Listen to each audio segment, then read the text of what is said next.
Welcome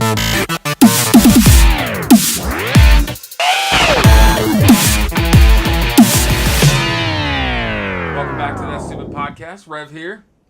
Oh, I don't remember. I'm just kidding. I'm RJ. It's July 2nd, 2014. It's That's Wednesday. Right. It's wildcard Wednesday. We got a brand new segment for you. We're going to talk about this crazy thing I have in my face. No, I'm kidding. We're not. No, we're not doing that. It's crazy, though. You should It is. see it. It is wild. I'm the Terminator. Check it out. Look at that. Yeah, Terminator. Freaking metal mouth over there. Freaking Jaws from But freaking no, James Bond. we're and all not that. talking about Terminators, but we are talking about something computer, sort of, right? So, put together, we have, good lord, probably over 30 years of IT experience. Yeah. He's calling me old. I'm not calling you old. He's old. That was me calling you old. But we got a couple years of and a lot of people. I assume you get a lot of your family, a lot of All your the friends time. ask all the time. a terrible amount of questions related to computers and But the technology. number one question Oh is my almost god! always what antivirus program should I use? Or worse, I think I have a virus. Can you That's fix the it? worst. Yeah. So I'm gonna go ahead and let you start. You outrank me here, so I'm gonna let you go ahead and start first. So I'm gonna tell the world right now I don't use antivirus. I don't use AV. And you might go, and it's not because I have a Linux machine or a Mac and I'm not worried. I don't have AV on my Windows box either. Why? Because I don't need it. Because you're not silly enough to open stuff you shouldn't be Because I'm opening? not an idiot. Yeah. We don't Now- mean to be mean when we say that, but we do mean No. that when we say it. I say that, but I am going to go ahead and expand upon that, and then we're going to get into this. When I say I don't have AV, I don't have it sitting on that machine. That doesn't mean there's not somewhere. in my house, in my network, on my NAS. I have a scanner that runs constantly. It scans everything just in case. Whenever a foreign object, when I say foreign object, I mean a thumb drive from an unknown source comes into the house. I do have a machine with a scanner before it goes in. Yeah. Because I'm not just going to plug that into something. Nope. And I don't go to websites that I don't trust. And if a pop-up pops up, or if I need to go to a website I'm not sure about, I do it inside of a VM. Or even in that, you can double check it with multiple websites that are on the internet, like isitsafe.com. Isitsafe.com is a great site. They're sponsored by Norton, and they're one of the only things Norton does right anymore. Not one of. I think it's I think it's just that. Yeah, that's thing. it. That's So speaking of Norton, okay. That's an AV. It's an AV platform. Norton Antivirus, Suite 2000, whatever the hell we're on now. So we're going to give you a super pro tip right now. Norton, McAfee, blah, blah, blah. Anything that says antivirus and you have to buy it year to year, guess what? Don't buy it. Don't buy it. By the way, that's why when you sign up for Comcast, they give you Norton for free now, or is it McAfee? Which one do they give you? They give you the McAfee 360 Suite. Okay, all right. One of them gives you Norton. I mean, like every ISP gives you... And the reason they give it to you is because nobody's freaking buying this stuff anymore. Nope. Now, why aren't they buying it, RJ? Well, because there's so many good free alternatives out there. Not just good, great free alternatives. In my opinion, better free alternatives. Now, I do use AV at the house, but I don't use... I probably use one most people wouldn't expect me to use. It's the one I use when I use it, I bet. Exactly. I bet it is. Now, a lot of people, when they come and they ask me, they go, what would you suggest? I should use Avast, right? And I'm like, no. Avast, while good, is too bulky for me, and it runs too heavy system process wise. I mean, if you're not gonna use the one that you're gonna suggest, I would go with maybe AVG as an option. But I too use one. Yeah. I use Microsoft Security Essentials. I knew. It's amazing. It really, it's lightweight. It runs when you tell it to, and by the way, it will find everything. Damn near anything. It's impressive. I've been very impressed. Now, there's a couple of reasons. Microsoft buys their definitions. First of all, they make them themselves. Yep. But they also buy them from both McAfee. They don't necessarily buy them. Well, I'm trying to be nice. Yeah.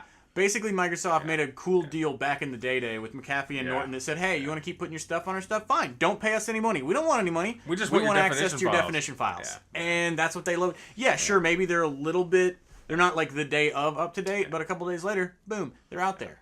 Yeah, and it's free. Yeah, and it runs perfectly with Windows. It's the best replacement for Guardian or Firewall. Right. So a lot of people got kind of butthurt 5 years ago. They bought. So Microsoft didn't, like a lot of things, they didn't start with this application. They bought one and built it. And they turned it into this, yeah.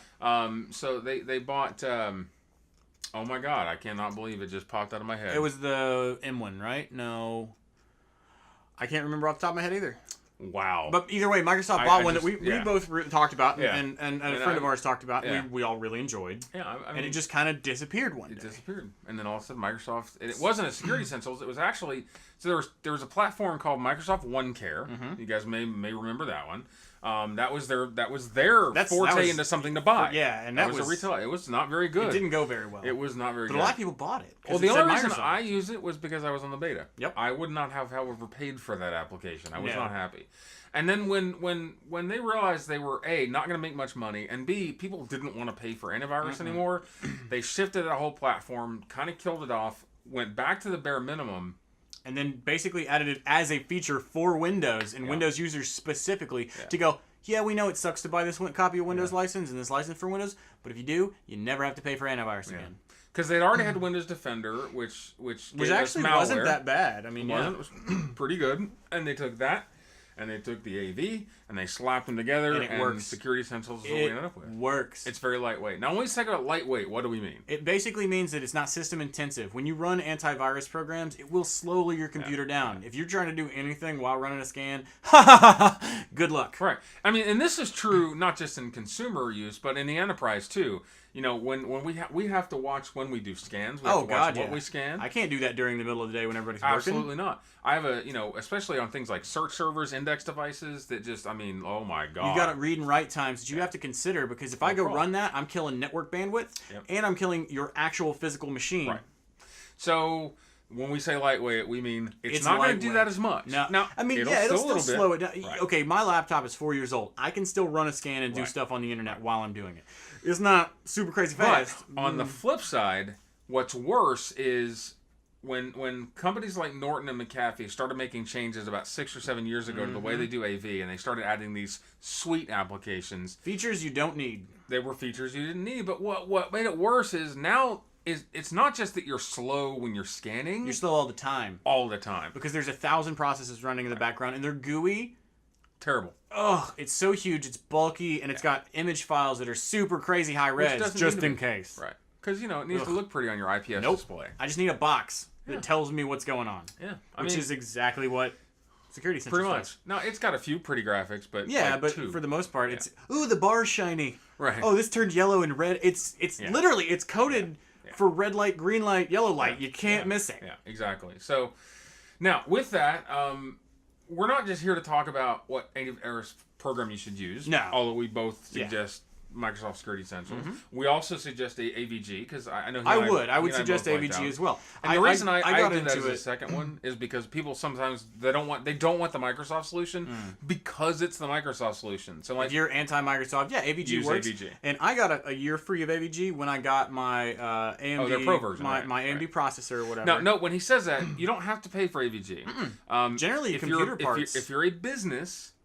You do, yeah, right? You have to buy it because they're not allowed to use. But if for you're home an independent user, you can just get it for free. Independent user, you can download it for free. It's not a trial; it's free forever. You can purchase it, and what you're purchasing when you purchase AVG is support. Lifetime license, right? And support for that license. That's all you're actually purchasing. Yep. So it worked well for me. I think it's great. I like AVG. I prefer Security Essentials, but I like AVG. So what happens if somebody? What is your? Okay, so I'm going to tell you a secret.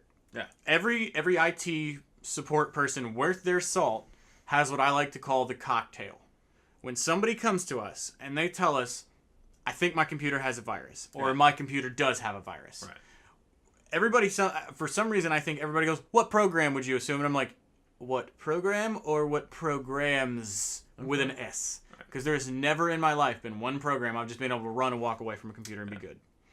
Do you have a cocktail? So I knew we were going to talk about this, and I think you're going to find my answer a little revealing and not. I'm probably unexpected. Okay. I don't. You don't have a. I don't have a cocktail. Okay. Now I say that, and when I say that, I mean it this way. I never attack anything the same way twice. I attack things systemically, but I may not use the same application every time. And what I mean by that is very simply, if somebody comes to me with a virus, the first thing I'm going to do is just fire it up and see what it does. And visually, is it really? I mean, is this really screwed up? 9 times out of 10, it's not a virus. 9 times out of 10, when people think they have a virus, they've just jacked their computer up. They've got a little bit of malware. They've installed too many applications, and you really don't need an application to remove malware if it's done correctly. Correct. It's all registry. It's all temp files. It doesn't take me very long to hummer through a registry and just wipe it out. Well, yeah, you just go into HKCU software, Microsoft, Windows, current ver, run, and it's usually sitting right in there. Usually. Or msconfig. Right.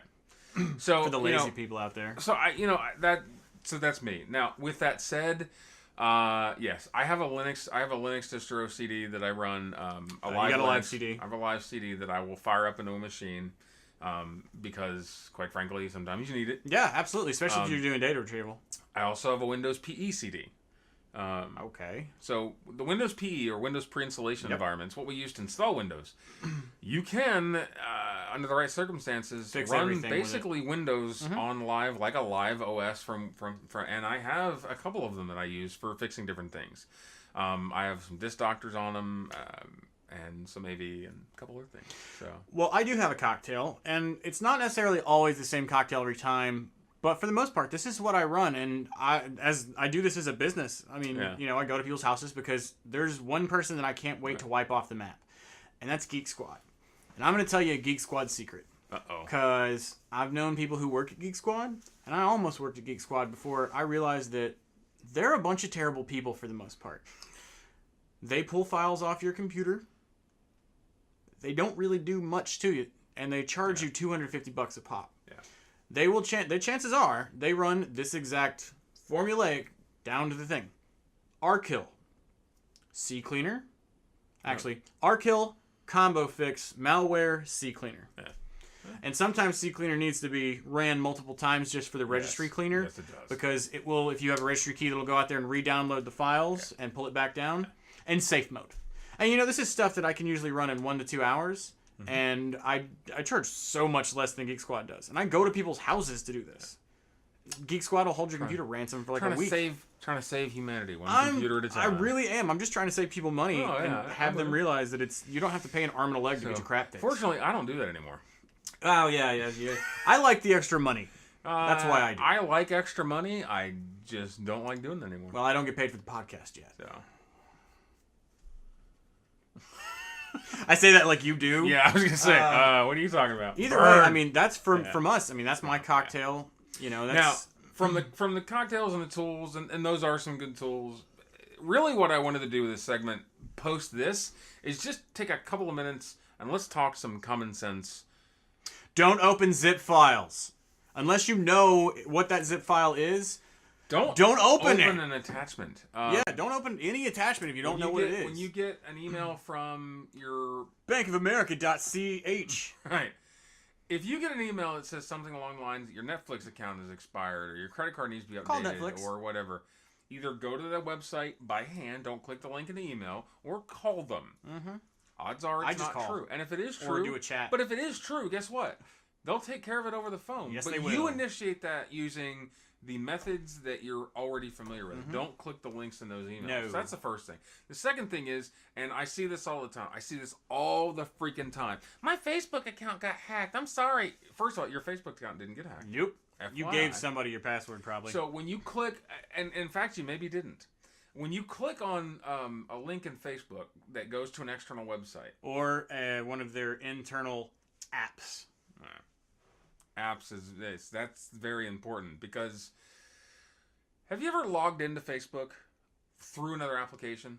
That's really dangerous. Well, we all do it. We all do it. We all do it. And why do we do it? Well, I'm going to tell you why we do it. In fact, that's stupidpodcast.com. If you want to participate in the forum, you don't use your face. You can log. You can log in without. You can create an account local, and that's fine. Or if you don't want to create an account, you don't want another password.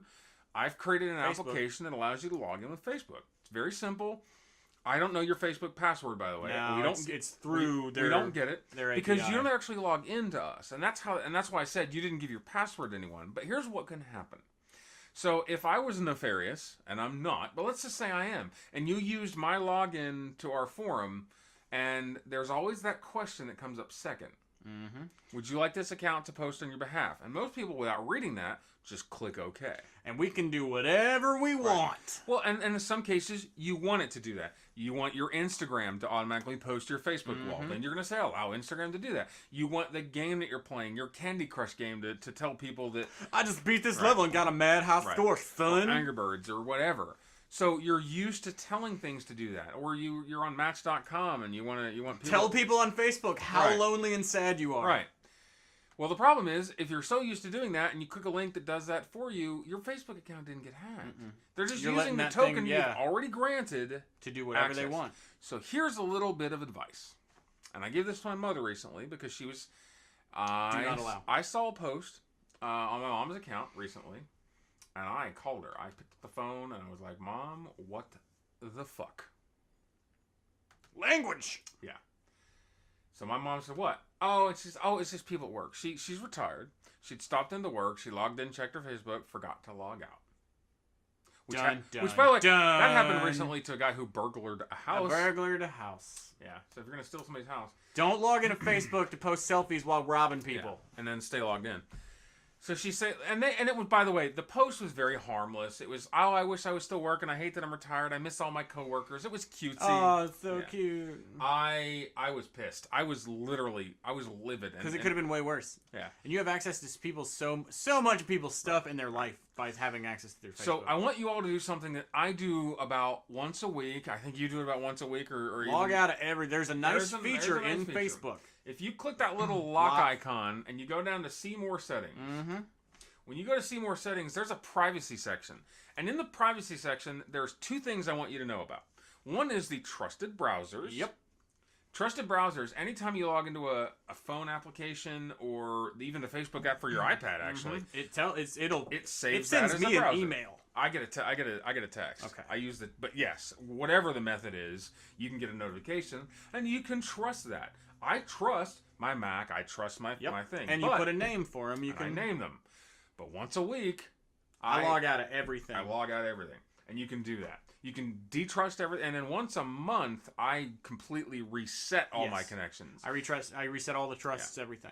So you don't just undo them. You don't just turn them off and log out.